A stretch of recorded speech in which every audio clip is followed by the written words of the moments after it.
नमस्कार साथियों, स्वागत है आप सभी एस्पिरेंट्स का आइकॉनिक एस्पिरेंट्स पे। साथियों, यह आपका सामान्य अध्ययन का आज 5वां क्लास है। इससे पहले आपका क्लास 1 से लेकर 4 तक अपलोड कर दिया गया है। जो साथी नहीं देखे हैं तो प्लीज़ आप लोग प्लेलिस्ट बना हुआ है, आप लोग वहां पे जाकर जरूर से देखें। साथ ही यह आपका आज सामान्य अध्ययन का जो क्लास है, बहुत ही इंपॉर्टेंट प्रश्न आज फिर हम लेकर आए हैं आपके सामने। तो क्लास को पूरा जरूर देखिएगा। पूरा साथियों आपका बीपीएससी के द्वारा जो सुपर टेट का सिलेबस जारी किया गया है उसी सिलेबस पर आधारित है। बहुत ही इंपॉर्टेंट प्रश्न है, बिल्कुल सटीक प्रश्न है, तो आप क्लास को पूरा जरूर देखिएगा, आप सभी से विनती है। साथियों, इसका पीडीएफ आप सभी को टेलीग्राम चैनल पर मिल जाएगा। तो जिस साथी को पीडीएफ चाहिए प्लीज़ आप लोग टेलीग्राम को ज्वाइन जरूर कर लीजिएगा। तो चलिए स्टार्ट करते हैं साथी। सबसे पहला प्रश्न है जो आपके सामने देख रहे होंगे, कहता है साथियों, भारत का राष्ट्रीय पशु कौन है। बहुत ही इंपॉर्टेंट प्रश्न है साथियों,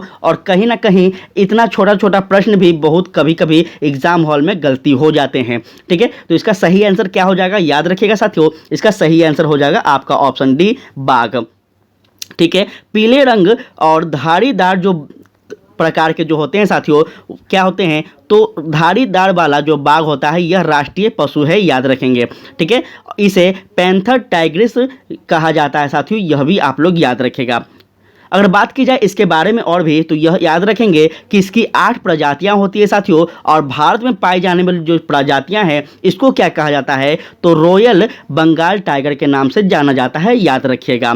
ठीक है, जो कि उत्तर पश्चिम भारत को छोड़कर शेष समस्त देश में बाघ की यह प्रजातियां पाई जाती है। अगर बात की जाए साथियों कि यह रॉयल बंगाल टाइगर जो प्रजाति है यह किस किस देश में पाई जाती है, तो यह भी आप सब याद रखेंगे। यह आपका जो हो जाएगा नेपाल हो जाएगा साथियों, भूटान हो जाएगा, बांग्लादेश हो जाएगा, इस सभी देशों में क्या पाते हैं, तो यह टाइगर पाए जाते हैं। अगर नेक्स्ट क्वेश्चन की बात की जाए तो ध्यान दीजिएगा, कह रहा है भारत का केंद्रीय मुद्रा जारी करने वाला बैंक कौन सा है। बहुत इंपॉर्टेंट है साथियों, याद रखेंगे। इसका सही आंसर हो जाएगा आपका ऑप्शन सी। ठीक है, क्या कह रहा साथियों, ऑप्शन सी जो है रिजर्व बैंक ऑफ इंडिया।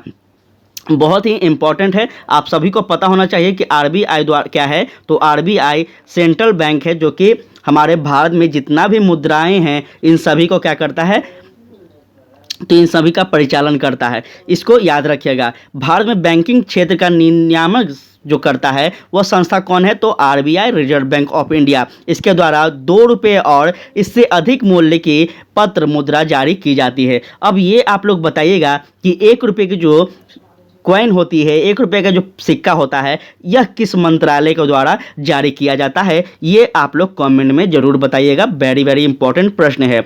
अगर बात की जाए नेक्स्ट क्वेश्चन की, तो ध्यान दीजिएगा। नेक्स्ट प्रश्न कह रहा है कि भारत का प्रतिरक्षा सेनाओं का सर्वोच्च सेनापति कौन होता है, याद रखेंगे। इसका सही आंसर हो जाएगा आपका ऑप्शन ए, भारत का राष्ट्रपति होते हैं, याद रखिएगा। ठीक है साथियों, यह भी याद रखिएगा कि भारतीय संविधान के अनुच्छेद 53(2) के तहत क्या होता है साथियों, भारत में 3 सेनाओं का क्या किया गया है, व्यवस्था की गई है। कौन कौन सेना है, तो थल सेना है, जल सेना है और वायु सेना है। यह तीनों के जो सर्वोच्च होते हैं सेनापति वह कौन होते हैं, तो हमारे भारत के राष्ट्रपति होते हैं। क्योंकि आप सबको पता होगा कि जो हमारे भारत के राष्ट्रपति होते हैं यह हमारे देश के प्रमुख व्यक्ति हैं, इसको आप सब लोग जानते होंगे। चलिए बात की जाए अगर नेक्स्ट क्वेश्चन की, तो बहुत ही इंपॉर्टेंट प्रश्न है। कह रहा है भारतनाट्यम का आरंभ किस राज्य में हुआ था। बता दें साथियों कि भारतनाट्यम जो है यह एक शास्त्रीय नृत्य है, और इसका जो प्रारंभ हुआ था किस राज्य में हो रहा था, तो याद रखेंगे आपका तमिलनाडु राज्य में हुआ था। इस बात को आप सभी याद रखिएगा।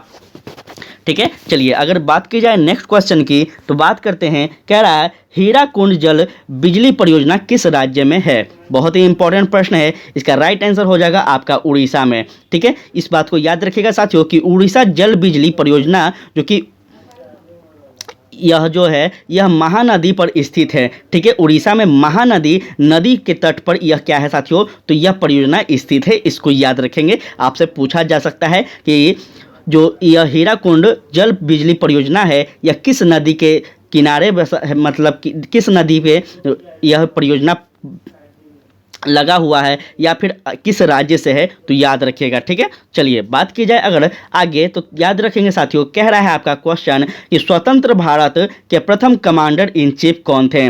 हम कल के क्लास में भी शायद आपको यह बताए थे साथियों, तो आप लोग अगर क्लास देखे होंगे तो 100% आपको पता भी होगा कौन होंगे। तो जनरल के.एम. करिप्पा होंगे, याद रखिएगा। ठीक है, जनरल के.एम. करिप्पा जो है साथियों, यह देश के प्रथम कमांडर इन चीफ हैं, इसको याद रखिएगा। वे 15 जनवरी साथियों 1949 से 14 जनवरी 1953 तक देश के कमांडर इन चीफ रहे हैं। इस बात को आप सभी याद रखिएगा। बात की जाए अगर आगे, तो यह भी याद रखिएगा साथियों आप इनके बारे में भी। ठीक है, इनके बारे में जनरल एस.एच.एफ. जो हैं यह कौन है, तो मान जो है यह कौन है साथियों, तो इनको याद रखिएगा। यह फील्ड मार्शल से भी अलग कृत किया जाता है, इनको याद रखिएगा। यह कौन है, तो यह मार्शल से क्या है, अलग हैं, इसको याद रखिएगा। बहुत ही इंपॉर्टेंट प्रश्न है, यह भी आपसे पूछा जा सकता है। अगर बात की जाए नेक्स्ट क्वेश्चन की, तो कहता है संसार में सबसे छोटा देश कौन सा है। बहुत ही वेरी इंपॉर्टेंट है।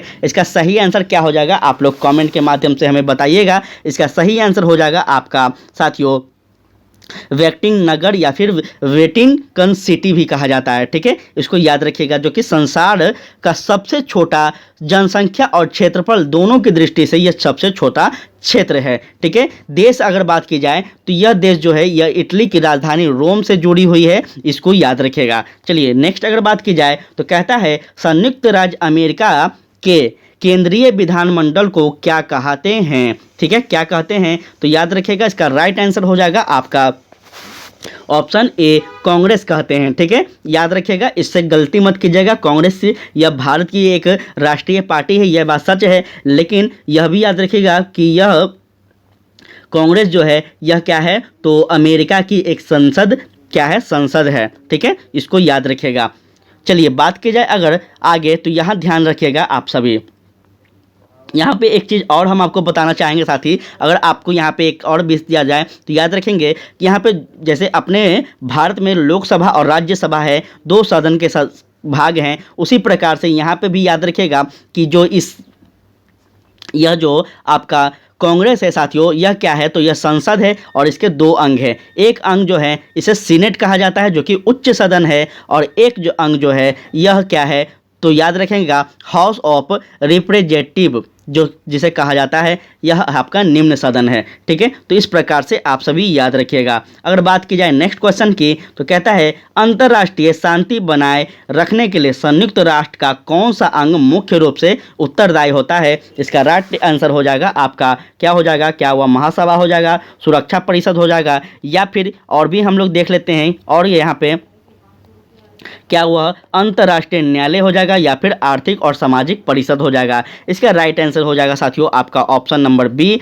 ऑप्शन नंबर बी यहाँ पे ध्यान दीजिएगा, ऑप्शन नंबर बी यहाँ पे क्या है, तो सुरक्षा परिषद हो जाएगा। ठीक है, याद रखिएगा इस बात को आप सभी कि सुरक्षा परिषद जो है साथियों, यह संयुक्त राष्ट्र का कार्यकारी अंग होता है और इसे अंतर्राष्ट्रीय शांति एवं सुरक्षा का रक्षक माना जाता है, याद रखेंगे। ठीक है, बहुत ही इंपॉर्टेंट यह प्रश्न था। अगर बात की जाए आगे, तो ध्यान दीजिएगा आपका जो यहाँ पे नेक्स्ट क्वेश्चन है, कहता है मध्यकालीन यूरोप में धर्म युद्ध किनके विरुद्ध चलाए गए थे। बहुत इंपॉर्टेंट यह प्रश्न है और इसका सही आंसर हो जाएगा आपका तुर्क।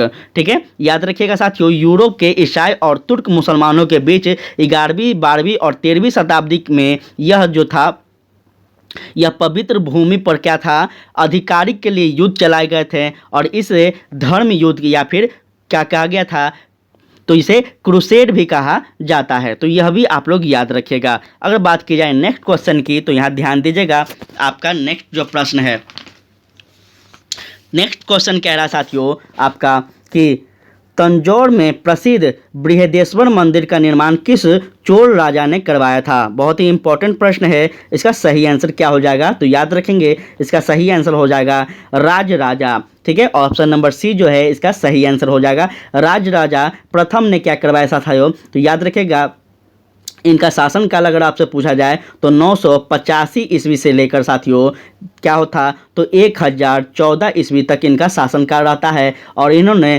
तंजौर में द्रविड़ वास्तुकला शैली के तहत विश्व प्रसिद्ध राजराजेश्वर का क्या किया था, तो प्रसिद्ध मूर्ति का निर्माण करवाया था। ठीक है, चलिए बात की जाए अगर आगे तो ध्यान दीजिएगा, कहता है जापान ने 1905 में किस शक्तिशाली देश को पराजित किया था। वेरी इंपॉर्टेंट क्वेश्चन है और इसका राइट आंसर हो जाएगा आपका ऑप्शन बी, रूस को। ठीक है, जो कि रूस साथियों उस समय सबसे शक्तिशाली देश में से एक था।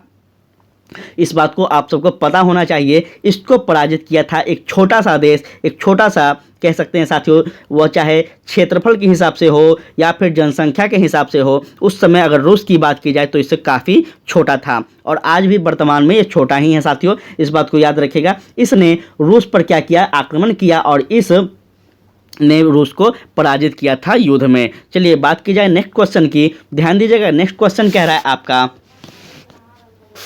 कि मुस्लिम लीग की स्थापना कब हुई थी, तो इसका राइट आंसर हो जाएगा आपका साथियों ऑप्शन नंबर क्या हो जाएगा 20।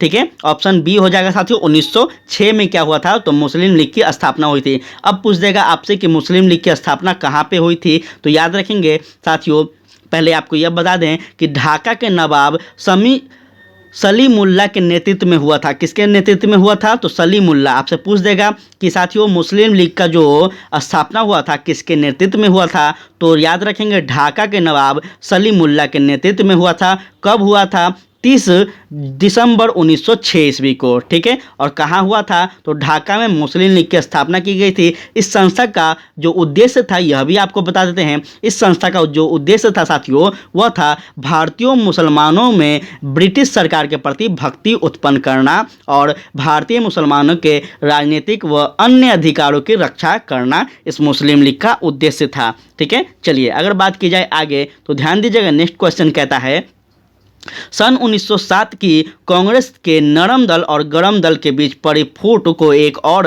नाम से जाना जाता है, वह नाम कौन था, तो याद रखेंगे सन 1907 की बात की जा रही है। अगर आपने मॉडर्न हिस्ट्री को पढ़ा होगा तो साथियों इसका राइट आंसर हो जाएगा आपका क्या, सूरत फूट। अब क्या होता है, सूरत फूट, क्योंकि साथियों सूरत अधिवेशन में ही क्या होता है, कांग्रेस का विभाजन हो जाता है एक नरम दल में और एक गरम दल में। ठीक है, इसलिए इसे सूरत फूट के नाम से भी जाना जाता है, इसको याद रखिएगा। ध्यान दीजिएगा। नेक्स्ट क्वेश्चन कहता है आर्य समाज के संस्थापक कौन थे, याद रखेंगे इसका राइट आंसर हो जाएगा आपका ऑप्शन नंबर सी। ठीक है, स्वामी दयानंद सरस्वती। अगर बात की जाए स्वामी दयानंद सरस्वती के बारे में तो याद रखेंगे साथियों आर्य समाज की स्थापना कब हुई थी, तो 1875 ईस्वी में हुई थी। लिख लीजिएगा, काफ़ी इंपॉर्टेंट ये सभी चीज़ हैं, ये सब बार बार पूछे जाते हैं। कहाँ हुआ था, तो मुंबई में हुआ था साथियों, स्वामी विवेकानंद की प्रेरणा से। स्वामी विवेकानंद कौन थे, तो स्वामी विवेकानंद के स्वामी दयानंद सरस्वती, साथियों हम गलत पढ़ रहे थे, स्वामी दयानंद सरस्वती के कौन थे, तो गुरु थे। ठीक है, चलिए अगर बात की जाए आगे तो ध्यान दीजिएगा। नेक्स्ट क्वेश्चन कहता है वर्साई की संधि पर हस्ताक्षर किए गए ताकि क्यों किए गए थे, तो इसका राइट आंसर हो जाएगा साथियों, याद रखेंगे आपका क्यों किए गए थे, क्योंकि प्रथम विश्व युद्ध को समाप्त किया जा सके, इसलिए वर्साई की संधि पर हस्ताक्षर किया गया था। यह वर्साई की संधि क्या था, तो थोड़ा सा समझ लीजिएगा इसको भी आप लोग। ठीक है साथियों, फ्रांस की राजधानी पेरिस के निकट वर्साई नामक एक स्थान है, याद रखिएगा। इसी स्थान पर याद रखेंगे, इसी स्थान पर 28 जून साथियों 1919 को मित्र राष्ट्र और प्रथम विश्व युद्ध में जितने भी मित्र राष्ट्र और पराजित देश जिसे जर्मनी को एक संधि पर हस्ताक्षर करने के लिए विवश किया गया था। इस संधि के शर्तें जो थी वह क्या थी, तो याद रखेंगे शर्तें जो थी वह जर्मनी के लिए अत्यंत कठोर थी और उसे पंगु बनाने की कोशिश की गई थी। मतलब जर्मनी को पूरी तरह से तोड़ दिया गया था, उसके शक्ति को पूरी तरह से तोड़ दिया गया था। किसके द्वारा, तो मित्र राष्ट्र के द्वारा। मित्र राष्ट्र कौन कौन थे, तो याद रखेगा आपका अमेरिका था, सोवियत संघ रूस था और आपका कौन था, तो ब्रिटेन था। यह 3 थे। ठीक है, चलिए बात की जाए अगर नेक्स्ट क्वेश्चन की, तो नेक्स्ट क्वेश्चन कहता है द्वितीय विश्व युद्ध तक आरंभ हुआ जब, याद रखेंगे इसका राइट आंसर हो जाएगा आपका क्या, तो जर्मनी ने पोलैंड पर जब आक्रमण किया तब द्वितीय विश्व युद्ध प्रारंभ हुआ, याद रखिएगा। ठीक है, कब हुआ था, तो याद रखेंगे यह भी बात कि 1 सितंबर 1939 को, ठीक है 1939 को हुआ था साथियों, याद रखिएगा इस बात को। और द्वितीय विश्व युद्ध की शुरुआत हो गई थी इसी समय से। चलिए बात की जाए अगर नेक्स्ट क्वेश्चन की, तो यहाँ ध्यान दीजिएगा आप सभी। क्लास कैसा लग रहा है आप लोग जरूर बताइएगा। प्रयास हम कर रहे हैं कि आप सभी को समझा पाएँ। क्लास अगर अच्छा लग रहा हो तो प्लीज़ आप लोग शेयर करते चलें और भी साथियों तक इसे जोड़ते चलें, ताकि अपना चैनल पे अधिक से अधिक सुपर टेट के विद्यार्थी, सुपर टेट के फैमिली लोग यहाँ जुड़ते रहें और हम आपका नियंत्रण, आपके सिलेबस को और भी विस्तार से पढ़ाते रहें। ठीक है, तो आप लोग अधिक से अधिक लोगों तक इसे शेयर करते रहें और आप कमेंट के माध्यम से हमें बताते रहें कि आप लोगों को क्या क्या पढ़ना है, क्या क्या चीज़ आप लोग को चाहिए। हम हमेशा आपके लिए बेहतर से बेहतर विकल्प को लाते रहेंगे। तो ध्यान दीजिएगा, नेक्स्ट क्वेश्चन जो है, कह रहा शीत युद्ध मूल रूप से जिनके बीच संघर्ष थे, शीत युद्ध मूल रूप से जिनके बीच संघर्ष था वे थे कौन कौन? तो याद रखेंगे, वे था आपका कौन? इसका राइट आंसर हो जाएगा आपका संयुक्त राज्य अमेरिका व भूतपूर्व सोवियत संघ। यह दोनों के बीच क्या हुआ था? शीत युद्ध हुआ था। कब हुआ था जान लीजिएगा, जब विश्व युद्ध, द्वितीय विश्व युद्ध के बाद साथियों विश्व के दो खेमों में क्या हो गया था? बट गए थे। ठीक है, पहला खेमा जो था यह अमेरिका के नेतृत्व वाली पश्चिमी पूंजीवादी अर्थव्यवस्था वाले देश था, जबकि दूसरा जो खेमा था वह कौन था? तो यह साथियों आपका पश्चिमी यूरोप के देशों के अलावा जापान, कनाडा आदि देश थे। और दूसरा खेमा की अगर बात की जाए तो वह आपका सोवियत संघ, रूस था और आपका साम्यवादी देशों का था।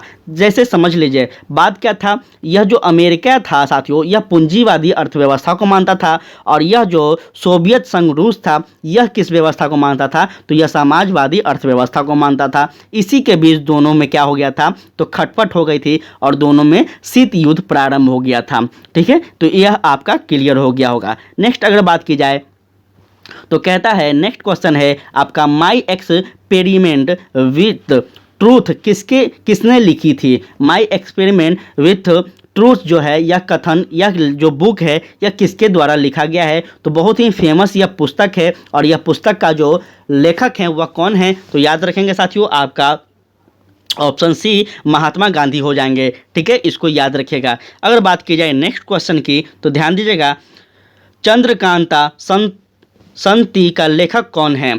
चंद्रकांता संति के जो लेखक हैं वह कौन हैं? तो याद रखेंगे, इसका सही आंसर हो जाएगा आपका साथियों, राइट आंसर इसका हो जाएगा आपका देवकी नंदन खत्री। ठीक है, याद रखेंगे आप, बहुत ही इंपॉर्टेंट, इसका सही आंसर आपका यह हो जाएगा। ठीक है, चलिए बात की जाए अगर आगे तो नेक्स्ट क्वेश्चन पे आप लोग ध्यान दीजिएगा। ठीक है, एक क्वेश्चन आपका छूट गया था, बहुत ही इंपॉर्टेंट यह भी प्रश्न है, मधुशाला किसकी कृति है? ठीक है, तो आप सबको यह शायद पता भी होगा, यह बहुत ही फेमस कहीं ना कहीं यह कविता है। यह कविता किसके द्वारा लिखी गई है? तो हरिवंश राय बच्चन के द्वारा है। ठीक है, इसको आप लोग याद रखिएगा, बहुत ही फेमस यह कविता है मधुशाला। मधुशाला कविता किस पे है? तो याद रखेंगे मदिरा पे है, शराब के बारे में इस कविता में जिक्र की गई है, इसको याद रखिएगा। चलिए बात करते हैं नेक्स्ट क्वेश्चन की, तो ध्यान दीजिएगा, कह रहा है संविधान सभा का सभापति कौन था? बहुत ही इंपॉर्टेंट है, संविधान सभा का सभापति कौन था? तो याद रखेंगे, इसका राइट आंसर हो जाएगा आपका सी नंबर, क्या हो जाएगा? राजेंद्र प्रसाद। याद रखेंगे। ठीक है, सभापति कौन थे? तो कौन थे? याद रखेंगे राजेंद्र प्रसाद थे। अब बात की जाए संविधान सभा के बारे में तो यह भी याद रखिएगा कि 9 दिसंबर 1946 को संविधान सभा की पहली बैठक हुई थी और इसी दिन संविधान सभा के वरिष्ठतम सदस्य किसे चुना गया था? तो डॉक्टर सच्चिदानंद सिन्हा को चुना गया था। अस्थायी चुना गया था, यह भी आप लोग याद रखेंगे। अस्थायी रूप से आप याद रखेंगे डॉक्टर राजेंद्र प्रसाद को चुना गया था। कब? तो 11 दिसंबर 1946 को। ठीक है, इतनी ही बात आप लोग याद रखिएगा। बात की जाए अगर नेक्स्ट क्वेश्चन की तो कहता है राज्य नीति निर्देशक सिद्धांत में क्या शामिल है जो कि मौलिक अधिकार में नहीं है? बहुत ही इंपॉर्टेंट प्रश्न है, बहुत ही, देखिए इसी तरह से क्वेश्चन पूछा जाएगा और आपको फंसाया जाएगा। ठीक है, तो पकड़ बनाना है और बेहतर एग्जाम में रिजल्ट लाना है इस बार। ठीक है, तो ध्यान दीजिएगा, इसका राइट आंसर हो जाएगा आपका क्या? तो याद रखिएगा कुटीर उद्योग का प्रोत्साहन जो है यह क्या है? इसका जिक्र नहीं है, याद रखिएगा। ठीक है, इस बात को याद रखिएगा, कुटीर उद्योग का प्रोत्साहन जो है यह आपका अनुच्छेद 43 में जिक्र है, इसको याद रखिएगा, जो कि राज्य के नीति निर्देशक सिद्धांत में शामिल है। ठीक है, यह बात आप लोग याद रखिएगा। चलिए बात की जाए अगर आगे तो कहता है राज्यसभा के सदस्य के चुनाव की विधि है क्या? तो याद रखेंगे राज्यसभा के जो सदस्य के चुनाव की जो विधि है वह क्या है, तो याद रखिएगा आपका एकल संक्रमणीय मत प्रणाली है। ठीक है, इस बात को आप सभी याद रखिएगा कि भारतीय संविधान के अनुच्छेद 80 याद रखेंगे 80(1) के तहत क्या है, तो राज्यसभा के गठन संबंधित उपबंध लिखी गई है। और यह भी याद रखेंगे कि अनुच्छेद 80(4) के तहत क्या है, तो इसमें यह व्यवस्था की गई है कि राज्य में प्रतिनिधि का निर्वाचन उस राज्य की विधानसभा के निर्वाचित सदस्यों के द्वारा की जाएगी। चलिए बात करते हैं अगर आगे, तो कह रहा है प्रश्न आपका, संसद की कौन सी समिति नियंत्रण एवं महालेखा परीक्षण की रिपोर्ट की समीक्षा करती है। इसका राइट आंसर क्या हो जाएगा, थोड़ा सा यहाँ पे आप लोग ऑप्शन पे भी ध्यान दीजिएगा, तो यहाँ ध्यान दीजिएगा। ठीक है, इसका क्या हो जाएगा राइट आंसर, तो बताइएगा जरा आप लोग। इसका राइट आंसर हो जाएगा आपका क्या, तो जार निकोलस द्वितीय। ठीक है, इसका राइट आंसर क्या हो जाएगा, जार निकोलस द्वितीय। एक सेकेंड, थोड़ा सा यहाँ पे एक सेकंड साथियों, एक सेकंड, हाँ ये वाला सॉरी, ठीक है सॉरी साथियों, यहाँ पे हो जाएगा आपका सार्वजनिक लेखा समिति। ठीक है, वही हम सोच रहे थे कि जार निकोलस द्वितीय कहाँ से आ गया। ठीक है, तो हम देख नहीं पाए थे, इस प्रकार से इस तरफ स्लाइड था। इसका राइट आंसर हो जाएगा आपका सार्वजनिक लेखा समिति। याद रखिएगा इस बात को आप सभी, बहुत ही इंपॉर्टेंट यह प्रश्न था। चलिए बात की जाए अगर आगे, तो कहता है बर्मा, थोड़ा सा यहाँ पे आप लोग ध्यान दीजिएगा, बर्मा की आंग सान सू की को किस क्षेत्र में नोबेल पुरस्कार प्रदान किया गया। वेरी वेरी इंपॉर्टेंट यह प्रश्न है, याद रखेंगे किस क्षेत्र में पूछ रहा है। इसका राइट आंसर हो जाएगा आपका शांति के क्षेत्र में क्या हुआ, नोबेल पुरस्कार किस क्षेत्र में दिए जाते हैं, शांति के क्षेत्र में उनको नोबेल पुरस्कार मिला है। किनको, तो बर्मा की नेता आंग सान सू को। ठीक है, याद रखिएगा कब मिला है, तो 1991 में मिला था, याद रखिएगा यह भी बात आप सब। चलिए उसके बाद कहते हैं नेक्स्ट क्वेश्चन कि सिख गुरु तेग बहादुर को किसने मृत्युदंड करवाया था या फिर दिलवाया था। तो इसका राइट आंसर हो जाएगा आपका ऑप्शन सी, औरंगजेब के शासनकाल में क्या होता है, तो तेग बहादुर का मृत्यु होता है। याद रखेगा यह सिख गुरु के यह 8वें क्या थे, सिख धर्म के ये 8वें गुरु थे साथियों, यह भी आप लोग याद रखेगा। चलिए उसके बाद अगर बात की जाए तो नेक्स्ट आपका है कि अग्नि का आविष्कार किस काल में हुआ था। बहुत ही इंपॉर्टेंट प्रश्न है और इसका राइट आंसर हो जाएगा आपका ऑप्शन नंबर सी, इसका राइट आंसर हो जाएगा। याद रखिएगा मध्य पाषाण काल में क्या हुआ था, तो अग्नि का प्रयोग करना प्रारंभ हुआ था। याद रखिएगा अगर बात की जाए नेक्स्ट क्वेश्चन की, तो यहाँ ध्यान दीजिएगा, कह रहा है नील नदी के देवता को किस नाम से पुकारा जाता है। नील नदी के जो देवता हैं उनको किस नाम से पुकारा जाता है, याद रखिएगा उनको ओसिरिस के नाम से पुकारा जाता है। किस नाम से, तो ओसिरिस नाम से पुकारा जाता है, यह आप लोग याद रखेंगे। अगर बात की जाए आगे तो ध्यान दीजिएगा नेक्स्ट जो आपका क्वेश्चन है वह कहता है प्राचीन समय में कौन लोग अपने देश को संसार का केंद्र राज्य कहते थे। वेरी वेरी इंपॉर्टेंट है, यही सब चीज़ आपको याद रखना है, बहुत ही इंपॉर्टेंट प्रश्न है। और इसका राइट आंसर हो जाएगा, आपको याद रखना हो तो इसका राइट आंसर क्या हो जाएगा, इसका राइट आंसर हो जाएगा आपका ऑप्शन नंबर, एक सेकेंड, ऑप्शन नंबर इसका राइट आंसर हो जाएगा आपका ए। ध्यान दीजिएगा ए आपका क्या हो जाएगा, राइट आंसर हो जाएगा। ठीक है, भारतीय कवि कौन है थे, तो यह भी याद रखिएगा कि कवि होरेस जो हैं इन्होंने प्रसिद्ध रोमन कवि एवं गीतकार थे जो कि एक रोमन सम्राट ऑगस्टन के समकालीन थे। इन्होंने ही यह कथन कहा है, याद रखिएगा। बात की जाए अगर आगे तो यहाँ ध्यान दीजिएगा आपका प्रसिद्ध मैग्ना कार्टा पर इंग्लैंड के किस राजा ने हस्ताक्षर किया। इसका राइट आंसर हो जाएगा आपका साथियों ऑप्शन नंबर सी, याद रखिएगा किंग जॉन ने। किसने, तो किंग जॉन ने क्या किया, मैग्ना कार्टा पर इंग्लैंड पर हस्ताक्षर किया था। याद रखेंगे अगर बात की जाए कि मैग्ना कार्टा क्या है और इसको समझ लीजिएगा, तो मैग्ना कार्टा एक लैटिन शब्द है जिसका अंग्रेजी रूपांतर ग्रेट चार्टर्ड होता है।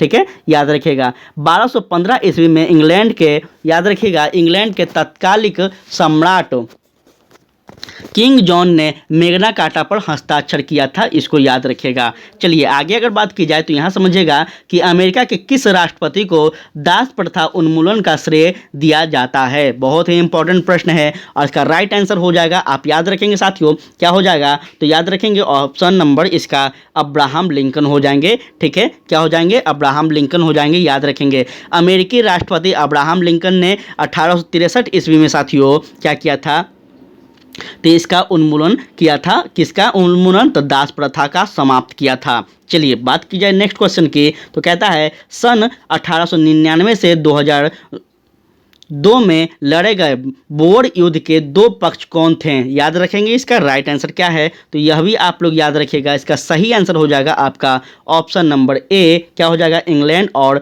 हॉलैंड। ठीक है, याद रखिएगा सन 1899 से 1902 में लड़े गए यह बोर युद्ध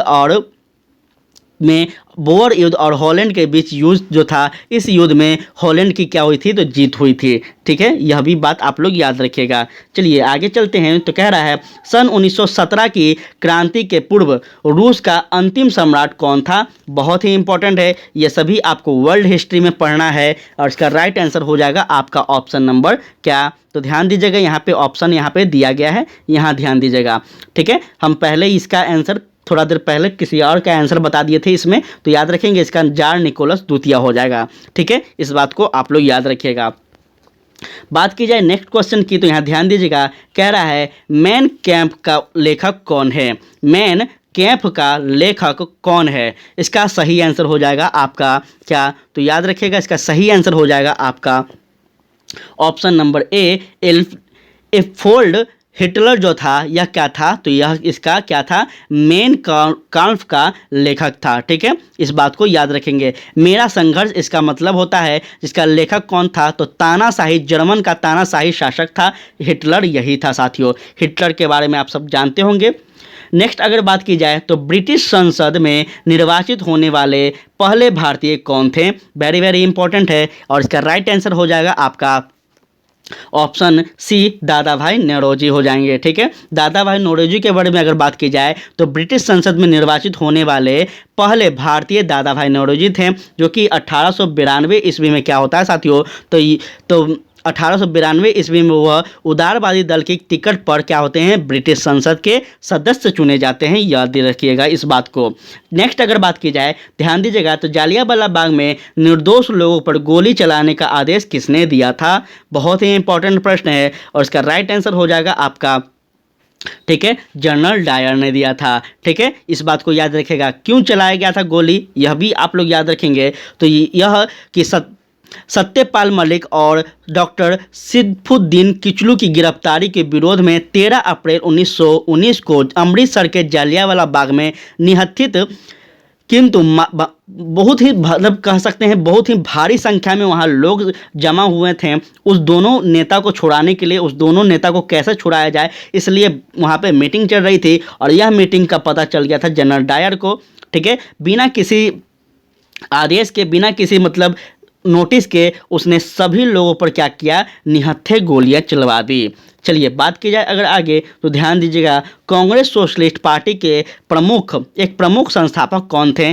ठीक है, चलिए इसका जान लेते हैं आंसर। इसका राइट आंसर हो जाएगा आपका क्या हो जाएगा, तो जयप्रकाश नारायण इसके राइट आंसर हो जाएंगे। याद रखिएगा साथियों, जयप्रकाश नारायण के बारे में अगर बात की जाए तो यह कांग्रेस सोशलिस्ट पार्टी के एक प्रमुख संस्थापक थे और 1934 में आचार्य नरेंद्र देव और जयप्रकाश नारायण के नेतृत्व में कांग्रेस सोशलिस्ट पार्टी का गठन किया गया था। अगर बात की जाए नेक्स्ट क्वेश्चन की, तो कहता है भारत का विभाजन जिस योजना की स्वीकृति पर हुआ था वह था कौन सा। तो याद रखेंगे वह कौन सा योजना था, आप सबको यह योजना पता होना चाहिए। यह माउंटबेटन योजना था। ठीक है, यह माउंटबेटन जो था यह उस समय क्या था, तो भारत का वायसराय था। यह भी आप सब याद रखिएगा। चलिए नेक्स्ट अगर बात की जाए, कहता है आगरा शहर को किसने बसाया था। बहुत ही इंपॉर्टेंट है, इसका राइट आंसर हो जाएगा आपका क्या, तो याद रखेंगे इसका राइट आंसर हो जाएगा सिकंदर लोदी। ठीक है, सिकंदर लोदी ने 1489 से कितना हो गया था, तो 1517 ईस्वी। थोड़ा सा ये सब थोड़ा सा आप लोग याद रखिएगा, ठीक है, बहुत ही इंपॉर्टेंट। इस समय इसका शासनकाल था इतना, ठीक है, और यह 1504 ईस्वी में आगरा शहर की नींव डाली थी, यह भी आप लोग याद रखिएगा। उसने राजस्थान के शासकों पर प्रभावी नियंत्रण और व्यापारिक मार्गों पर नियंत्रण लगाने के लिए आगरा शहर का क्या किया था, बसाया था। आप लोग ये चीज़ को याद रखिएगा, ठीक है। चलिए नेक्स्ट अगर बात की जाए तो कहता है संयुक्त राज्य अमेरिका का राष्ट्रीय दिवस किस दिन मनाया जाता है। इसका जो राइट आंसर हो जाएगा आपका 4 जुलाई हो जाएगा, ठीक है। क्या हो जाएगा, 4 जुलाई हो जाएगा, याद रखिएगा। 4 जुलाई को संयुक्त राज्य अमेरिका का राष्ट्रीय दिवस मनाया जाता है। 4 जुलाई 1976 को अमेरिका स्वतंत्रता क्या हुआ था, स्वतंत्रता की स्वीकार की थी, स्वतंत्रता घोषणा हुआ था इस चीज़ को, इसलिए इस दिन क्या किया जाता है, राष्ट्रीय दिवस के रूप में मनाया जाता है। अगर बात की जाए आगे तो ध्यान दीजिएगा, नेक्स्ट कह रहा है किस राज्य की जनसंख्या सबसे अधिक है। तो याद रखेंगे इसका उत्तर प्रदेश जो है, इसकी जो सबसे अधिक क्या है तो जनसंख्या है, इस बात को याद रखेगा। किस आधार पर है तो याद रखेंगे वर्ष 1991, 2001 और 2011, इन तीनों की जनगणना के आंकड़े के अनुसार सर्वाधिक जनसंख्या वाला जो राज्य है वह आपका उत्तर प्रदेश है, ठीक है। चलिए बात की जाए अगर आगे तो यहाँ ध्यान दीजिएगा, कह रहा है भारत के मुख्य चुनाव आयुक्त कौन हैं। उस समय की बात अगर बात की जाए तो वर्तमान की अगर बात की जाए तो यह आप लोग को बताना है कि वर्तमान में कौन है, ठीक है। वर्तमान में कौन है ये आप सभी को बताना है, ठीक है। इसका सही आंसर टी एन शेषन हो जाएंगे, ठीक है। इस बात को आप सभी याद रखिएगा। यह प्रश्न कब का पूछा गया है तो यह प्रश्न आपका पूछा गया है साथियों 1999 का, इसलिए उस समय के जो हैं टी.एन. शेषन हो जाएंगे, ठीक है। वर्तमान के कौन है ये आप सब हमें कमेंट में बताइएगा। चलिए आगे बात करते हैं तो नेक्स्ट क्वेश्चन कह रहा है तेलुगु देशम पार्टी का चुनाव चिन्ह क्या है। तेलुगु देशम पार्टी का चुनाव चिन्ह क्या है इसका याद रखिएगा, आपका ऑप्शन क्या हो जाएगा तो साइकिल हो जाएगा। तेलुगु देशम पार्टी आंध्र प्रदेश की एक क्या है तो एक क्षेत्रीय राजनीतिक पार्टी है, याद रखिएगा। और इस पार्टी का चुनाव चिन्ह आपका साइकिल है, यह भी आप लोग याद रखिएगा। चलिए कह रहा है किस राज्य में आरंभ में राष्ट्रपति शासन की अवधि होती है, ठीक है। तो इसका राइट आंसर हो जाएगा आपका क्या, इसका राइट आंसर हो जाएगा आपका ऑप्शन नंबर क्या हो जाएगा तो बी हो जाएगा 6 माह, ठीक है। याद रखिएगा मूल रूप से किसी राज्य में राष्ट्रपति शासन एक बार में 6 माह के लिए लगाया जा सकता है, जिसे पुनः संसद द्वारा पारित प्रस्ताव के जरिए 6 माह के लिए बढ़ाया जा सकता है। 6 माह से ज़्यादा क्या हो सकता है, किसी भी राज्य में राष्ट्रपति शासन इमरजेंसी नहीं लागू रह सकती है, इस बात को आप सभी याद रखिएगा। चलिए आगे अगर बात की जाए तो यहाँ समझिएगा नेक्स्ट क्वेश्चन कहता है क्या, ध्यान दीजिएगा यहाँ पे थोड़ा सा आप क्लियर होने दीजिए। हाँ, कह रहा है कि भारत में संविधान में संशोधन प्रस्ताव की पहल कौन कर सकता है। इसका राइट आंसर हो जाएगा आपका क्या तो याद रखिएगा, इसका राइट आंसर हो जाएगा आपका संसद के दोनों सदन के द्वारा, ठीक है। इस बात को आप सभी याद रखेंगे कि भारतीय संविधान के अनुच्छेद 368 जो कि बहुत ही फेमस यह अनुच्छेद है 368, इसी 368 अनुच्छेद के तहत किसी भी संविधान के किसी भी कानून में, संविधान के किसी भी प्रकार के विधि में क्या कर सकते हैं, उसमें बदलाव करके नया विधि ला सकते हैं, नया विधेयक पारित किया जा सकता है। और यह किसके द्वारा किया जा सकता है तो संसद के द्वारा किया जा सकता है। नेक्स्ट अगर बात की जाए तो कहता है लोकसभा के निर्वाचित सदस्यों की अधिकतम संख्या कितनी हो सकती है। बहुत ही इंपॉर्टेंट प्रश्न है और इसका राइट आंसर हो जाएगा आपका, ठीक है, क्या हो जाएगा तो 550 हो जाएगा, याद रखिएगा, ठीक है। अधिकतम अगर बात की जाए तो यह याद रखेंगे इस बात को कि 550 हो जाएगा, ठीक है। अब समझते हैं थोड़ा सा इसके बारे में डिटेल में, समझिएगा डिटेल में हम बता रहे हैं। भारतीय संविधान के अनुच्छेद 58 लिख लीजिएगा, 58 एक के ए और बी के अनुसार लोकसभा में राज्य के अधिकतम जो संख्या होगी यह 550 होगी, याद रखिएगा सदस्यों की संख्या। और केंद्र शासित प्रदेशों की संख्या कितनी होगी तो 20 होगी, यह भी याद रखिएगा, ठीक है। इस बात को याद रखिएगा। इनके अतिरिक्त एंग्लो इंडियन समुदाय के द्वारा राष्ट्रपति द्वारा क्या हो गए, इन सभी को चुना जाएगा। तो अब अगर वर्तमान में आपसे पूछा जाए कि एंग्लो इंडियन का चयन किया जाता है कि नहीं तो याद रखिएगा उनका चयन नहीं किया जाता है राष्ट्रपति के द्वारा, यह प्रावधान हटा दिया गया है, ठीक है। इस बात को आप सभी याद रखिएगा। अगर बात की जाए नेक्स्ट क्वेश्चन की तो कहता है अंतर्राष्ट्रीय न्यायालय के प्रधान के पद पर कौन भारतीय आसीन रहा है? इसका राइट आंसर क्या हो जाएगा? तो इसका राइट आंसर हो जाएगा आपका option A, doctor Narendra Singh. ठीक है, डॉक्टर नरेंद्र सिंह जो थे वह 1970 के समय क्या हुए थे, तो दशक में दी हेग निगल जो कि क्या था, नीदरलैंड में स्थित अंतर्राष्ट्रीय न्यायालय के प्रधान पद पर आसीन हुए थे। इसको याद रखिएगा। नेक्स्ट क्वेश्चन कहता है कि भारत के किस राष्ट्रपति ने 2 कार्यकाल तक संभाला है, 2 कार्यकाल तक पद को संभाला है? तो याद रखेंगे इसका राइट आंसर हो जाएगा आपका option number A, doctor Rajendra Prasad जो थे इन्होंने क्या किया है? तो याद रखें डॉक्टर राजेंद्र प्रसाद जो थे इन्होंने 2 कार्यकाल तक राष्ट्रपति का पद संभाला है। यह बात आप लोग याद रखेंगे। राष्ट्रपति के रूप में उनका कार्यकाल 24 जनवरी 1950 से 3 मई 1962 तक रहा था। और याद रखेंगे डॉक्टर राजेंद्र प्रसाद का जो दूसरा कार्यकाल था वह आपका 1952 से 1957 में राष्ट्रपति चुनाव में विजय के बाद हुआ था। इस बात को याद रखिएगा। अगर बात की जाए नेक्स्ट क्वेश्चन की, तो यहाँ आप लोग ध्यान देंगे। कह रहा है नियुक्ति के समय कौन प्रधानमंत्री संसद का सदस्य नहीं होता है? फिर से इंपॉर्टेंट है, थोड़ा समझ लीजिएगा। कह रहा है नियुक्ति के समय कौन प्रधानमंत्री संसद का सदस्य नहीं था? इसमें से कौन हो जाएंगे? तो याद रखेंगे इसका सही आंसर हो जाएगा साथियों आपका पीबी नरसिम्हा राव जो थे यह क्या थे साथियों, यह सदस्य नहीं थे। याद रखेंगे आप सभी, बहुत ही इंपॉर्टेंट यह प्रश्न है। नेक्स्ट अगर बात की जाए तो समझिएगा नेक्स्ट क्वेश्चन क्या कह रहा है। कह रहा है लाला लाजपत राय की मृत्यु लाठी चार्ज के परिणाम स्वरूप हुई जो कि किया गया था डैश के दौरान। किसके दौरान किया गया था? तो याद रखेंगे आपका सही आंसर हो जाएगा क्या? तो याद रखेंगे साइमन कमीशन का बहिष्कार। साइमन गो बैक का नारा दे रहे थे। साइमन कमीशन जो भारत आई थी इसका विरोध कर रहे थे, याद रखेंगे। और इसी समय इनको क्या होता है साथियों, लाठियों से अंग्रेजी सैनिकों के द्वारा पीट कर हत्या कर दी जाती है। इस बात को याद रखिएगा। ठीक है, साइमन कमीशन कब आया था यह भी आपसे पूछा जाएगा। तो याद रखिएगा 1928 ईस्वी के दौरान। इस बात को आप सभी याद रखिएगा। चलिए उसके बाद अगर बात की जाए, कहता है निम्नलिखित में से कौन सा एक राज्य है? ठीक है, इसमें से कौन सा एक राज्य है? तो इसका राइट आंसर हो जाएगा साथियों त्रिपुरा जो है यह क्या है? तो यह त्रिपुरा जो है यह एक राज्य है, जबकि पुडुचेरी और आपका छत्तीसगढ़ और दिल्ली ये सभी जो हैं यह क्या है? तो केंद्र शासित प्रदेश हैं। चलिए बात की जाए आगे, तो ध्यान दीजिएगा 1 रुपये के नोट पर किसका हस्ताक्षर रहता है? याद रखेंगे इसका राइट आंसर हो जाएगा आपका साथियों किसका होता है? तो याद रखेंगे आपका इसका सही आंसर हो जाएगा सचिव वित्त मंत्रालय भारत के सरकार के द्वारा। ठीक है, इस बात को याद रखिएगा। अभी हम आपसे पूछे थे कि 1 रुपये का नोट या फिर कॉइन जो है यह किसके द्वारा परिचालन किया जाता है? तो इसका आंसर भी आपको यहाँ मिल गया है कि वित्त मंत्रालय के द्वारा। ठीक है, चलिए बिक्री पर कौन लगाता और वसूल करता है? बिक्री पर कौन लगात और वसूल करता है? याद रखिएगा इसका राइट आंसर हो जाएगा आपका क्या? तो याद रखिएगा इसका राइट आंसर क्या हो जाएगा? इसका राइट आंसर हो जाएगा आपका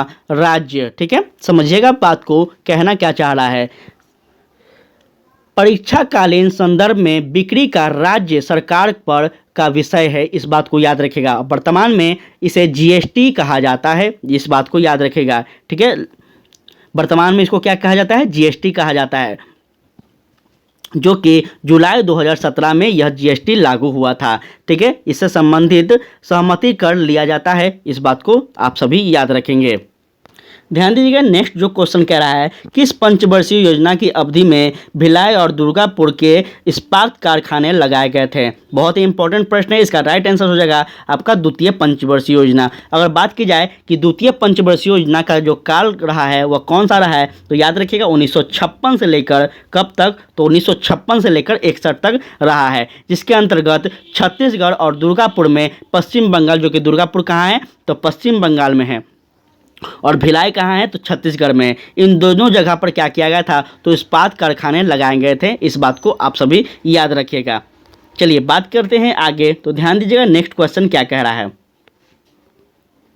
भारत में किस उद्योग में सबसे अधिक कामगार कार्यरत हैं? इसका राइट आंसर हो जाएगा आपका ऑप्शन ए वस्त्र। ठीक है, वस्त्र उद्योग जो है यह भारत का सबसे प्राचीन और बड़ा उद्योग है। वर्तमान में यह रेलवे के बाद सबसे अधिक रोजगार प्रदान करने वाला क्षेत्र है। ठीक है, चलिए बात करते हैं अगर नेक्स्ट क्वेश्चन की, तो कह रहा है किसने कहा था कि अर्थशास्त्र भौतिक कल्याण का विज्ञान है? बहुत ही इंपॉर्टेंट है और इसका राइट आंसर हो जाएगा आपका ऑप्शन ए मार्शल। ठीक है, मार्शल ने कहा था कि अर्थशास्त्र को भौतिक कल्याण का विज्ञान कहा जाता है। चलिए उसके बाद है आपका कि भारत में कौन सी रेलगाड़ी अपनी यात्रा में सबसे लंबी दूरी तय करती है? तो इसका राइट आंसर हो जाएगा आपका ऑप्शन सी, याद रखिएगा हिमसागर एक्सप्रेस जो है यह क्या है? तो याद रखिएगा इसका सबसे ज़्यादा यह क्या करती है? तो सबसे ज़्यादा यह कहाँ से करती है? तो तमिलनाडु के कन्याकुमारी से लेकर जम्मू कश्मीर के साथियों तवी रेल के स्टेशन तक क्या करती है? यह सफ़र करती है, इसलिए सबसे लंबा याद रखिएगा। कौन सा ग्रह सूर्य के सबसे नज़दीक है? इसका सही आंसर हो जाएगा आपका कौन सा? तो बुध। याद रखेंगे कौन सा है? तो बुध ग्रह जो है यह सूर्य के सबसे नज़दीक है, इस बात को याद रखेगा। कहता है नदी विश्व पर्स के कटने के कारण बनी हुई झील को कहते हैं, क्या कहते हैं? तो इसका सही आंसर याद रखेंगे क्या हो जाएगा आपका? गोखुर झील हो जाएगा। ठीक है, याद रखेगा नदी विश्व पर जो है इसके कटने के कारण बनी झील को गोखुर झील कहते हैं। और गोखुर झील जो है यह गोखुर झील नदी के बाढ़ निर्माण मैदानी पर बनी हुई आर्द्र चंद्राकार झील क्या है? झीलें होती है, इसको भी आप सभी याद रखिएगा।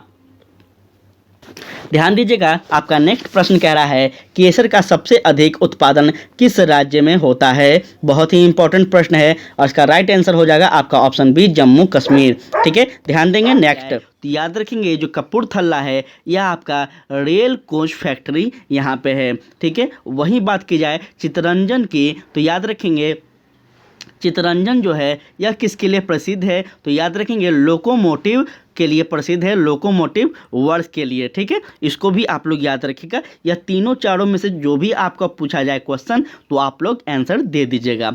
बात करें अगर नेक्स्ट क्वेश्चन की, तो कहता है किस देश में टीन का सबसे अधिक उत्पादन होता है? इसका राइट आंसर हो जाएगा आपका चीन में। ठीक है, इस बात को याद रखेंगे कि वर्तमान में विश्व में टीन का जो सबसे ज़्यादा उत्पादन होता है वो आपका कहाँ होता है? तो चीन में होता है।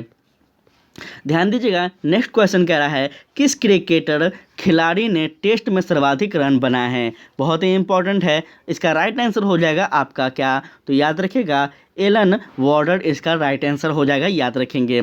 ठीक है, बहुत ही इंपॉर्टेंट है जो कि यह एक कहाँ के खिलाड़ी हैं? तो ऑस्ट्रेलिया के खिलाड़ी हैं, जो कि अब यह पहले के खिलाड़ी हैं, पूर्व के ये क्रिकेटर हैं, इनको याद रखेगा। यह भी आपसे पूछ दिया जाएगा कि इन्होंने इस रिकॉर्ड को कब बनाया था? तो याद रखेंगे यह आपका 1978 के बीच में क्या था? 1978 से 1994 के बीच में इन्होंने इस रिकॉर्ड को बनाया था, जो कि बहुत ही इम्पोर्टेंट है। अगर बात की जाए नेक्स्ट क्वेश्चन की, तो ध्यान देंगे सर्वप्रथम किस फिल्म अभिनेता को राज्यसभा का सदस्य मनोनीत किया गया था? याद रखेंगे इसका राइट आंसर हो जाएगा आपका दिलीप कुमार को। ठीक है, बहुत ही इंपॉर्टेंट है, तो इसको आप लोग याद रखेगा। अगर बात की जाए नेक्स्ट क्वेश्चन की, तो यहाँ ध्यान दीजिएगा कहता है नर्मदा बचाओ आंदोलन के प्रमुख नेता कौन थे? वेरी वेरी इंपॉर्टेंट प्रश्न है, इसका राइट आंसर हो जाएगा आपका साथियों मेघा पाटेकर। ठीक है, इसको याद रखेगा नर्मदा बचाओ आंदोलन के प्रमुख जो नेता थे वह कौन थे? तो मेधा पाटेकर थे, याद रखेगा।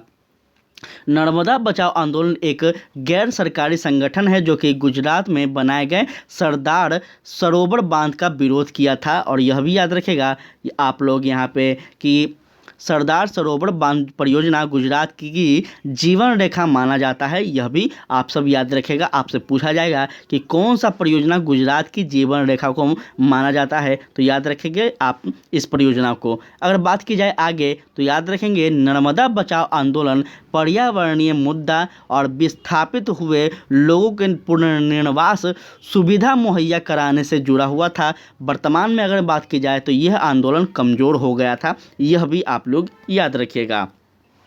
चलिए चलते हैं आगे के प्रश्नों की ओर। तो यहाँ पे आप सभी ध्यान देंगे। क्लास कैसा लग रहा है थोड़ा सा आप लोग ज़रूर से ज़रूर बताइएगा। आप सभी से रिक्वेस्ट है कि क्लास के बारे में आप लोग ज़रूर फीडबैक दिया करें, ताकि हम अपने चीज़ों में जो भी कमियां होगा उसको हम बदल पाएँ। ठीक है, अगर बात की जाए नेक्स्ट क्वेश्चन की, तो कहता है प्रतिभूमि घोटाले की जाँच कर रही संयुक्त संसदीय समिति का कौन सा सदस्य भारत का नियंत्रण एवं महालेखा परीक्षक रह चुका है? तो बहुत ही इंपॉर्टेंट प्रश्न है और इसका राइट आंसर हो जाएगा आपका option number D, Trilokinath Chaturvedi. ठीक है साथियों, याद रखेंगे त्रिलोकीनाथ चतुर्वेदी वर्ष 1984 से 1990 तक नियंत्रण एवं महालेखा परीक्षण पद पर आसीन रह चुके हैं। तो इसको याद रखिएगा, बहुत ही इम्पोर्टेंट है। अगर बात की जाए साथियों आगे की, तो ध्यान दीजिएगा आगे प्रश्न जो कह रहा है कि आपका सात सदस्यीय जनता दल, ठीक है, जनता दल के संसद सदस्यों के गुट का नेता कौन था, जो कि 1993 में कांग्रेस में शामिल हो गया था? इसका राइट आंसर हो जाएगा आपका राम लखन सिंह यादव। बहुत ही इंपॉर्टेंट है, तो इनको याद रखिएगा कि राम लखन सिंह यादव जो कि 1991 से साथियों 1991 में 10वीं लोकसभा चुनाव में, जो कि आरा से इन्होंने लोकसभा चुनाव लड़ा था। ठीक है, याद रखिएगा 10वीं लोकसभा चुनाव में इन्होंने क्या किया था, तो साथियों इन्होंने जनता दल के उम्मीदवार के रूप में चुने गए थे, लेकिन बाद में वे कांग्रेस में शामिल हो गए थे। यह बात आप लोग याद रखिएगा। अगर बात की जाए आगे, तो ध्यान दीजिएगा आगे जो आपका प्रश्न है उस पर आप लोग ध्यान देंगे। कहता है मुंबई दूरसंचार कोड क्या है? बहुत ही इंपॉर्टेंट प्रश्न है, थोड़ा सा आप लोग यहाँ पे ध्यान दीजिएगा। इसका राइट आंसर हो जाएगा साथी क्या, तो याद रखेंगे इसका राइट आंसर हो जाएगा आपका ऑप्शन नंबर बी। ठीक है साथियों, क्या कोड है, तो 022 इसका कोड है, याद रखेंगे। मुंबई दूरसंचार जो है SDSSTD जो कोड होता है वह क्या है आपका, तो 022 है। बात की जाए अगर आगे, तो ध्यान दीजिएगा उड़ीसा जो कि अब ओडिशा बन गया है, इसकी राजधानी कहाँ है? बहुत ही इंपॉर्टेंट प्रश्न है और यह प्रश्न सबको पता भी होना चाहिए कि उड़ीसा की राजधानी भुवनेश्वर है। ठीक है, अब इतना छोटा छोटा चीज़ नहीं पता रहेगा तो और क्या पता रहेगा। उसके बाद अगर बात की जाए, तो कहता है आंध्र प्रदेश की राजकीय भाषा क्या है? बहुत ही इंपॉर्टेंट प्रश्न है, ये सभी हर भारतीयों को, हर स्टूडेंट को ये सभी बेसिक चीज़ याद होना चाहिए। इसका राइट आंसर हो जाएगा साथियों क्या, तो इसका राइट आंसर हो जाएगा तेलुगु। ज्ञानपीठ पुरस्कार 1993 किसको प्रदान किया गया था? बहुत ही इंपॉर्टेंट है, इसका राइट आंसर हो जाएगा आपका ऑप्शन बी, सीताकांत महापात्रा को। याद रखेगा वर्ष 1993 में, याद रखेगा साथियों कब हुआ था, तो वर्ष 1993 में। ठीक है, इस बात को याद रखेंगे। उड़ीसा कवि हैं यह कौन? सीताकांत महापात्रा। इनको ज्ञानपीठ पुरस्कार से सम्मानित किया गया था। आप लोग इस चीज़ को याद रखिएगा, कब किया गया था यह भी आपसे पूछ देगा, तो याद रखेंगे आपको कब किया गया था, तो 2021 या 22 में। यहाँ पे क्या होता है साथियों, डिटेल नहीं दिया जाता है, तो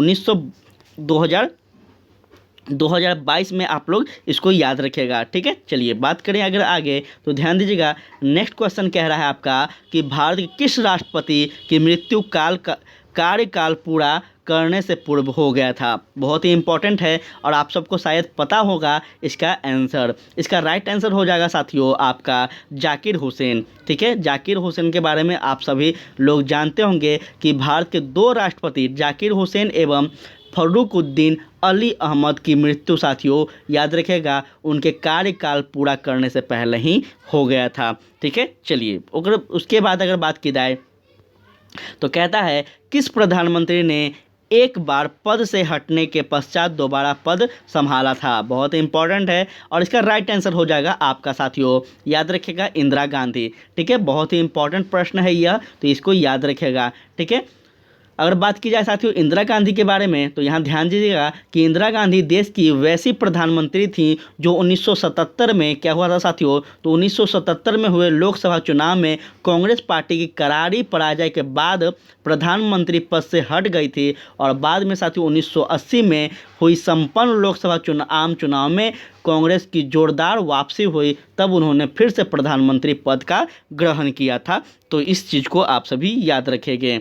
चलिए बात की जाए अगर आगे, तो यहाँ ध्यान दीजिएगा कहता है संयुक्त राष्ट्र शिक्षा विज्ञान संस्कृति संगठन जो कि यूनेस्को का मुख्यालय कहाँ स्थित है। इसका राइट आंसर हो जाएगा आपका साथियों कहाँ, तो पेरिस में है, याद रखिएगा। ठीक है, यूनेस्को का जो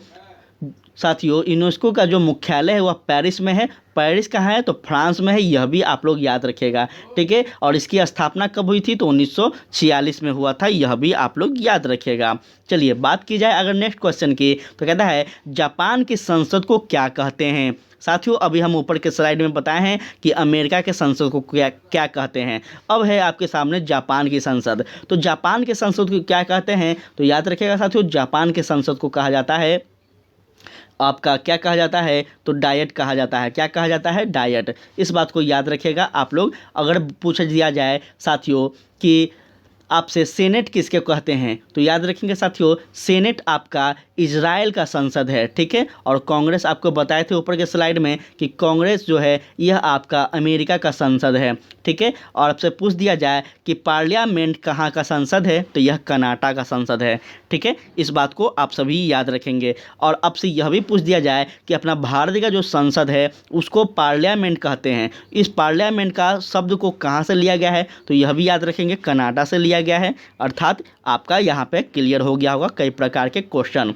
बात की जाए नेक्स्ट क्वेश्चन की, तो कहता है भारत में राज्यों की कुल संख्या कितनी है। ध्यान दीजिएगा साथियों, भारत में जो राज्यों की संख्या है वह अगर वर्तमान में बात की जाए तो आप वर्तमान की आप लोग बताएंगे। यह आपका 1999 का पेपर है साथियों, इसलिए याद रखिएगा उस समय की अगर बात की जाए तो इसका राइट आंसर हो जाएगा 25। ठीक है, अभी आप सभी को पता होगा कि 29 राज्य हैं और 8 केंद्र शासित प्रदेश हैं, ये सब को पता होगा। बात किया जाए अगर आगे की, तो यहाँ ध्यान दीजिएगा आप सभी नेक्स्ट क्वेश्चन पे। नेक्स्ट क्वेश्चन कह रहा साथियों आपका कि सार्वजनिक क्षेत्र का प्रतिष्ठान स्कूटर इंडिया लिमिटेड कहाँ पर स्थित है। बहुत ही इंपॉर्टेंट प्रश्न है और इसका राइट आंसर हो जाएगा आपका कहाँ, तो याद रखिएगा लखनऊ में हो जाएगा साथियों। सार्वजनिक क्षेत्र का प्रतिष्ठान स्कूटर इंडिया लिमिटेड लखनऊ में स्थित है, इस बात को आप लोग याद रखेंगे। अगर बात की जाए नेक्स्ट क्वेश्चन की, तो कहता है संयुक्त राज्य अमेरिका की राजधानी कहाँ है, तो यह आप सबको पता होगा 100%। इसका राइट आंसर हो जाएगा आपका वाशिंगटन डीसी। ठीक है साथियों, इस बात को आप सभी याद रखेंगे। बात की जाए अगर नेक्स्ट क्वेश्चन की, तो ध्यान दीजिएगा यहाँ पे आप सभी।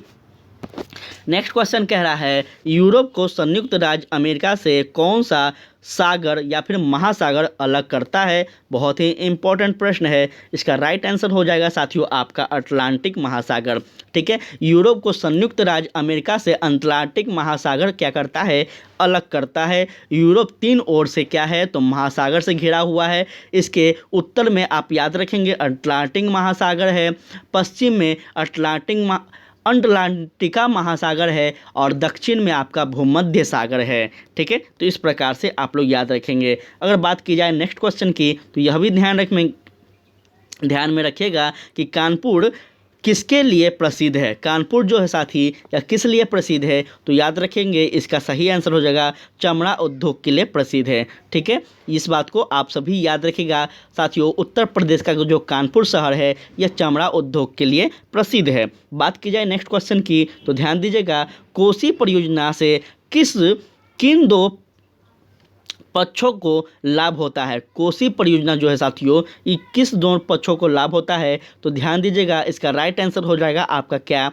इसका राइट आंसर हो जाएगा साथियों आपका बिहार और नेपाल को। ठीक है, इस बात को याद रखेगा कि कोसी परियोजना से बिहार और नेपाल को लाभ होता है साथियों। और कोसी नदी को बिहार का शोक भी कहा जाता है, ये बात आप सब याद रखिएगा। ठीक है, कोसी नदी की बाढ़ को नियंत्रित करने तथा नहरों का निर्माण का सिंचाई सुविधा का लाभ हेतु कोसी परियोजना का निर्माण किया गया है, तो इस बात को आप सभी याद रखिएगा। चलिए जानते हैं आगे की ओर। तो ध्यान दीजिएगा कि नागार्जुन सागर परियोजना जिस नदी पर स्थित है वह नदी है कौन, तो याद रखिएगा साथियों वह आपका नदी हो जाएगा कौन सा, तो कृष्णा नदी हो जाएगा, इस बात को याद रखिएगा। ठीक है, नागार्जुन सागर परियोजना कृष्णा नदी पर स्थित है और इस परियोजना से आंध्र प्रदेश और तेलंगाना को लाभ मिलता है, यह भी आप लोग याद रखिएगा। बात की जाए नेक्स्ट क्वेश्चन की, तो ध्यान देंगे किस हवाई अड्डे को इंदिरा गांधी अंतर्राष्ट्रीय हवाई अड्डा कहा जाता है। यह बहुत ही इंपॉर्टेंट प्रश्न है।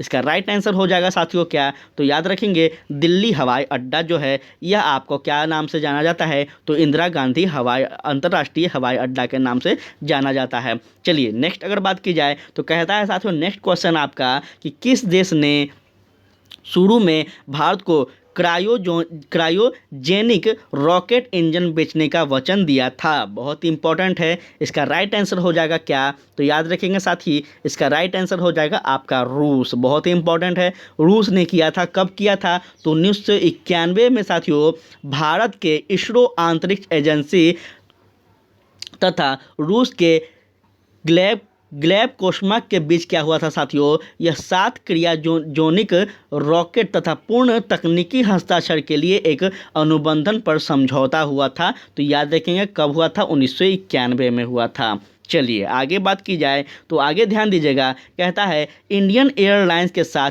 किस एयरलाइंस का विलय हो रहा है। बहुत ही इंपॉर्टेंट है। इसका राइट आंसर हो जाएगा आपका क्या, तो याद रखिएगा साथियों इसका राइट आंसर हो जाएगा आपका ऑप्शन नंबर डी साथियों, क्या हो जाएगा, वायुदूत को। ठीक है, हो रहा है साथियों, उस समय की बात है, अभी वर्तमान में कई वर्षों हो गए हैं, इसका विलय भी हो चुका है। ठीक है, तो ये सब चीज़ आप लोग याद रखिएगा।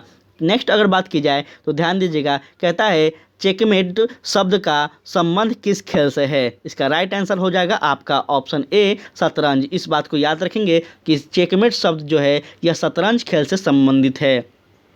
ईरानी ट्रॉफी किस खेल से संबंध है, तो ईरानी ट्रॉफी जो है साथियों यह किस खेल से संबंधित है, तो इसका ध्यान दीजिएगा यह क्रिकेट संबंधित है। किससे है, क्रिकेट से है साथियों। ईरानी ट्रॉफी का संबंध क्रिकेट से है। यह बीसीसीआई का प्रथम श्रेणी का घरेलू क्रिकेट टूर्नामेंट है साथियों, याद रखिएगा। और यह रजनी ट्रॉफी विजेता तथा शेष भारत टीम के बीच वार्षिक प्रतियोगिता होता है। इस बात को भी आप सभी याद रखेंगे। चलिए आगे की ओर बढ़ते हैं, तो ध्यान दीजिएगा आगे आप सभी यहाँ पे हम लोग बढ़ रहे हैं साथियों, यहाँ पे आप सभी ध्यान दीजिएगा। कहता है नई दिल्ली के अंबेडकर स्टेडियम में कौन सा खेल खेला जाता है। इसको ध्यान में रखिएगा। इसका राइट आंसर हो जाएगा आपका फुटबॉल। ठीक है साथियों, क्या होगा, फुटबॉल होगा, याद रखिएगा। नई दिल्ली के अंबेडकर स्टेडियम में फुटबॉल खेल खेला जाता है, इस बात को आप सभी याद रखेंगे। संविधान सभा द्वारा भारत के संविधान को किस दिन पारित किया गया था। बहुत ही इंपॉर्टेंट प्रश्न है और यह बार बार बहुत ही सभी एग्जाम में पूछे जाते हैं, तो इस प्रकार के प्रश्न को आप लोग नज़रअंदाज बिल्कुल भी मत कीजिएगा। और इसका राइट आंसर हो जाएगा साथियों आपका क्या, तो याद रखेंगे 26 साथियों। एक मिनट, थोड़ा सा एक बार आपको और प्रश्न को हम समझा दें। संविधान सभा द्वारा भारत के संविधान को किस दिन पारित किया गया था, पूछ रहा है। ठीक है, तो पारित किया गया था साथियों 26 नवंबर 1949 को। ठीक है, संविधान सभा के द्वारा संविधान को एक्सेप्ट किया गया था, स्वीकार किया गया था 26 नवंबर 1949 को। लेकिन प्रभावी रूप से पूरे भारत में साथियों संविधान कब लागू हुआ था, तो याद रखेंगे 26 जनवरी 1950 को, क्योंकि इस दिन साथियों गणतंत्र दिवस के रूप में इसी के रूप में मनाते हैं, क्योंकि कांग्रेस को साथियों इस दिन पूर्ण स्वराज की प्राप्ति हुई थी 1930 ईस्वी में। ठीक है, इसलिए इस तिथि को संविधान दिवस के रूप में भी रखा गया था, संविधान दिवस के रूप में भी मनाया गया था। ठीक है, चलिए आगे बात की जाए तो ध्यान दीजिएगा। आगे जो आपका प्रश्न है वह कहता है भारत में कौन सा मौलिक अधिकार नहीं है। बहुत ही इंपॉर्टेंट प्रश्न है साथियों, भारत में कौन सा मौलिक अधिकार नहीं है, तो याद रखेंगे भाषण और अभिव्यक्ति की जो स्वतंत्रता है यह आपका मौलिक अधिकार है साथियों। संघ अथवा यूनियन बनाने का जो स्वतंत्रता है यह भी आपका मौलिक अधिकार है। वह संस्कृति और शिक्षा संबंधित जो अधिकार है यह भी आपका मौलिक अधिकार में आता है। अर्थात इसका सही आंसर हो जाएगा आपका साथियों ऑप्शन नंबर सी, अंतर्राष्ट्रीय शांति और सुरक्षा का प्रोत्साहन जो है यह आपका मौलिक अधिकार नहीं है। इस बात को याद रखेंगे साथियों। ठीक है, यह किस में आता है, तो यह आपका नीति निर्देशक तत्व में आता है, अर्थात यह राज्य का कर्तव्य है। ठीक है, इस बात को आप सभी को याद रखना होगा। बात की जाए नेक्स्ट क्वेश्चन की, तो कहता है निम्नलिखित में से कौन क्रिकेट खिलाड़ी है। इसका राइट आंसर हो जाएगा साथियों क्या, तो याद रखेंगे सुनील गावस्कर जो हैं वह क्या है, तो एक क्रिकेटर खिलाड़ी हैं। इस बात को आप सभी जानते होंगे। बात की जाए अगर नेक्स्ट क्वेश्चन की, तो ध्यान दीजिएगा नेक्स्ट क्वेश्चन कह रहा है साथियों कि किसी धन विधेयक को पारित होने में राज्यसभा अधिक से अधिक कितनी देर कर सकती है। इसका राइट आंसर हो जाएगा, याद रखेंगे, 14 दिन से ज़्यादा वह नहीं कर सकती है। इस बात को याद रखेगा, ठीक है। धन विधेयक के संबंध में साथियों लोकसभा की तुलना में राज्यसभा की स्थिति जो है वह बहुत ही कमज़ोर है। इस बात को याद रखेंगे। किसी धन विधेयक को पारित होने में राज्यसभा से कम 14 दिन की देरी कर सकती है। अगर इस दिन में वह अपना प्रतिवेदन नहीं भेजती है तो या राज्यसभा नहीं भेजती है तो लोकसभा के द्वारा अपने आप यह धन विधेयक क्या हो जाएगा, पारित हो जाएगा। चलिए बात की जाए आगे, तो कहता है साथियों संघ लोक सेवा आयोग के सदस्य अपने पद पर रहते हैं, याद रखेंगे कितने दिनों तक रहते हैं, तो याद रखेंगे साथियों इसका सही आंसर हो जाएगा आपका ऑप्शन नंबर क्या हो जाएगा, तो डी 6 वर्ष या तक, या फिर जब तक उसकी जो 65 वर्ष की आयु पूरा ना हो जाए तब तक वह रहते हैं। चलिए आगे अगर बात की जाए तो ध्यान दीजिएगा भारत में सबसे लंबी नदी कौन सी है। इसका राइट आंसर हो जाएगा आपका गंगा नदी जो है साथियों यह भारत की सबसे बड़ी नदी है, याद रखेंगे, ठीक है। इसकी लंबाई की अगर बात की जाए तो यह भी याद रखेंगे 2000 साथियों क्या है 71 है, ठीक है, 2071 किलोमीटर साथियों इसका क्या है लंबाई है। यह गंगोत्री के पास गोमुख हिमानी से निकलती है और साथियों बंगाल की खाड़ी में जाकर गिरती है, ठीक है। इसको आप सभी याद रखिएगा। बात की जाए अगर आगे की तो कहते हैं साथियों सुप्रसिद्ध हिंदी कहानी उसने कहा था किसने लिखी है। बहुत ही फेमस यह कहानी है साथियों, आप सब पढ़े होंगे। उसने कहा था यह कहानी को आप सब पढ़े होंगे। यह किसकी रचना है तो याद रखेंगे यह आपका हो जाएगा साथियों किसकी रचना है, तो याद रखेंगे साथियों आपका क्या हो जाएगा, तो यह साथियों हो जाएंगे आपका चंद्रधर शर्मा गुलेरी का है, ठीक है। यह बहुत ही फेमस कहानी है उसने कहा था। चलिए बात की जाए अगर आगे तो यहाँ ध्यान दीजिएगा कि नेक्स्ट क्वेश्चन कह रहा है आपका क्या साथियों, तो यहाँ ध्यान देंगे, कहता है घासीराम कोतवाल के लेखक कौन है। इसका राइट आंसर हो जाएगा आपका ऑप्शन नंबर बी सी विजय तेंदुलकर जो है साथियों यह आपका राइट आंसर हो जाएगा, ठीक है। घासीराम कोतवाल के जो लेखक हैं वह विजय तेंदुलकर हैं, इसको याद रखेगा। और साथियों यह मराठी एक नाटक है, यह भी आप लोग याद रखेंगे। अगर बात की जाए अंतिम आपका प्रश्न का 100वां प्रश्न का, तो याद रखेंगे साथियों इसका हम ऑप्शन नहीं कर पाए थे, ठीक है, तो यहाँ पे आप लोग को हम बता दे रहे हैं, आप लोग लिख लीजिएगा। कहता है 500 से अधिक रजवाड़े को, देसी रजवाड़े उस समय जो वर्तमान में अगर बात की जाए तो आज स्वतंत्र भारत होने से पहले देसी रजवाड़े थे, ठीक है, उसको समझिएगा कि 500 से अधिक रजवाड़े को भारत में विलय के लिए कौन उत्तरदायी है। इसका राइट आंसर हो जाएगा साथियों क्या, तो समझिएगा इसका हो जाएगा आज़ादी के समय भारत में छोटे और बड़े मिलाकर कुल अगर रियासतों की संख्या की बात की जाए तो कितना था, तो आपका 562 था, ठीक है, याद रखिएगा 562 था साथियों।